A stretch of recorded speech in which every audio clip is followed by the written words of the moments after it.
শুক্রবার দিন এসেছি, শুক্র শনি রবি 3 দিন হলো।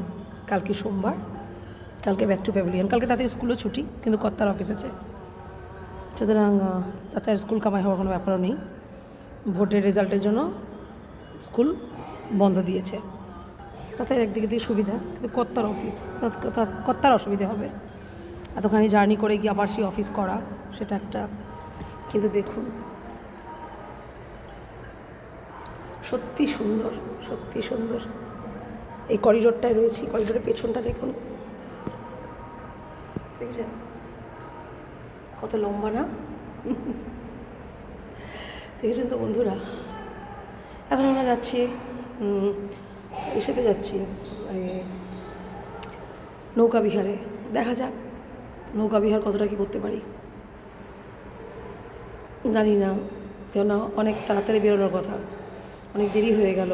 আজকে আমরা 3rd ব্যাচে বসেছি, 1st ব্যাচে বসতে পারিনি, 2nd ব্যাচেও না, 3rd ব্যাচে। কেন পেট ভর্তি তো, অনেক বেলা করে আমাদের টিফিন খাওয়া হচ্ছে, এর জন্য 3rd ব্যাচে বসেছি। তত তো খেতে পারলাম না, খাবার নিয়ে এসে রেখেছি, আমিও পারিনি, দাদাইও পারিনি, একটু একটু খেয়েছি, আর সব রেখে দিয়েছি, খাবার পরে খাওয়া যাবে। দাদাই খাবে না, আর আমি খাবো, শাশুড়ি মা যদি খায় তো খাবে, অর্থাৎ যা হয় খাবে, জানি না, পরে সেটা পরে ব্যাপার। কিন্তু এখন আমরা বেড়াতে যাচ্ছি, এখন ওই ধানগুলো আবার সেই ওই ওপরে ওখানে তুলে নিচ্ছে সব। ঠিক আছে বন্ধুরা, এখন বেড়াতে যাচ্ছি, রাখি এখনকার মতন, পরে আবার দেখাচ্ছি আপনাদের। ঠিক আছে, আপনারা আমার সাথে থাকুন। ঠিক আছে বন্ধুরা, টাটা বাই।